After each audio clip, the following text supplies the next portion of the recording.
Right off of Route 66 in the heart of Flagstaff, Arizona, stands a proud old building, the Hotel Monte Vista. It's charming in that haunted kind of way. Ornate woodwork, narrow hallways that echo when you're the only one walking in them. It has the red velvet chairs that seem to watch you just as much as you watch them. The hotel was built in 1927, funded by the local community, and has hosted everyone from Humphrey Bogart to rock bands just passing through. But beneath its vintage charm, locals say the place is alive, but not with the living. Room 305 is where most people start the story. Guests have reported waking up to find an old woman sitting in a rocking chair staring outside of the window inside of the room. Some say she's humming a tune. Others say she turns her head slowly when you call out to her, but when the lights come on, she disappears and the chair is empty. Housekeepers have stopped trying to move the chair from its spot. No matter where they push it, the next morning it's right back at the window, rocking slowly, creaking as if it's still there. Then there's room 220, the room of the meat man. Back in the 80s, a long-term guest lived there alone, reclusive. He'd hang raw meat from the chandelier to dry it, stringing cuts like ornaments. Nobody knew why. Maybe he was a survivalist, maybe he was deranged, but one day he just died. Alone, unnoticed, until the stench crept into the hallways. Since then, strange things happen in that room. The TV turns on at full volume in the middle of the night. Lights flicker even when unplugged, and every so often, housekeeping reports finding meat-like stains on the walls. Blood red, faint, but enough to make you question it. And the lounge? That's where John Wayne himself once said he saw a ghost, a presence that greeted him politely, even tipped its hat at him. Now, bartenders say they'll hear someone whisper, "Hello?" when the place is empty. Liquor bottles move on their own. Glasses fall, but they never break. Locals don't stay overnight. Even many of the staff won't work past midnight, because if the spirits at the Hotel Monte Vista are just echoes of the past, why do they still seem to watch the guests?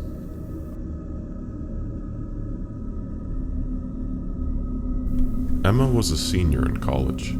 She was studious, quiet, and focused. She spent most nights holed up in the old university library, a Gothic-style building with thick stone walls, creaky floors, and the scent of aged books that clung to the air like dust. It was finals week. The campus thinned out. Most students either went home for the holidays or they were studying in their dorms. Emma preferred the third floor. Old psychology and folklore texts, big leather chairs, and peace. But that night, something felt different. She had just finished highlighting a passage when she heard it. Soft footsteps, not far, weaving between the stacks of books. She looked up, expecting a fellow night owl, but she saw no one. The lights above her had flickered, just once, enough to catch her attention. They steadied. Shrugging it off, she returned to her notes. Then came the whisper. Emma. So faint, she thought she imagined it, but then again, even clearer. Emma. Her breath caught. She hadn't told anyone she'd be there. Her phone had no missed calls, no text messages. Her heart pounding, she scanned the room quickly. Nothing. She packed her bag, nerves on edge, and made her way to the stairwell. She told herself she was just going to leave. Halfway down, she looked back, then froze. A shadow stood at the edge of the stacks, tall, unmoving, just watching, facing her direction. She didn't wait. She decided quickly. She bolted out the door and didn't stop running until she was outside, breath-forming clouds in the cold night air. The next day, she told the librarian what happened. The woman paused. Her eyes began to darken. "You were on the third floor?" she asked. "A girl named Emily used to study up there, before she took her own life, 20 years ago." Emma's expression dropped. She never stepped foot on the third floor again. And to this day, students whisper about the watcher in the stacks. Some say they've just seen her shadow peeking between bookshelves. Others feel a presence that trails behind them, stopping only when they stop. And a fears swear they've heard the voice call their name softly, like a friend, or someone pretending to be a friend. This story happened in rural Georgia in 2007, and it was based on a police report. Ask anyone from the small town of White Bluff, Georgia, and they'll tell you to avoid County Road 14 after dark. It's a dark, narrow, overgrown road that winds through swampy woods with no streetlights, no cell signal, just pitch black and the sound of your tires crunching the gravel. In 2007, a local delivery driver named Travis took a wrong turn while trying to shortcut back to the highway. It was close to midnight. He was tired and he just wanted to get home. But as he drove down County Road 14, his headlights had caught something. It was a man, and he was slumped in the ditch on the side. He was pale and unmoving. Travis quickly pulled over his car. He grabbed his flashlight and he walked out and approached him. He said, "Sir, are you all right?" The man didn't respond to him. And as Travis got closer, he saw the man was wearing a torn flannel. His jeans were soaked with mud, and he didn't have shoes on. But his skin, it just looked strange.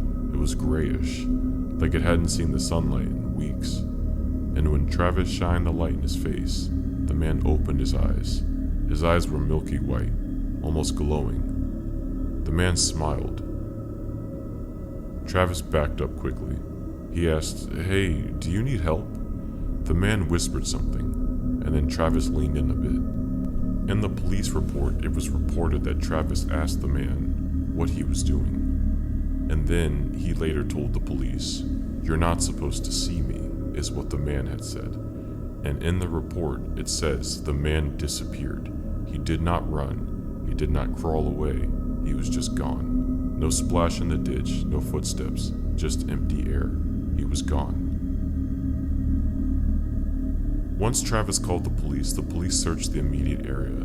Nothing, no signs of anyone, no footsteps. But here's the creepy part. Travis was not the first person to report this. Over the years, multiple people have claimed to see a man in the ditch, always barefoot, with the white eyes. And every single time, the car would mysteriously break down a few miles later.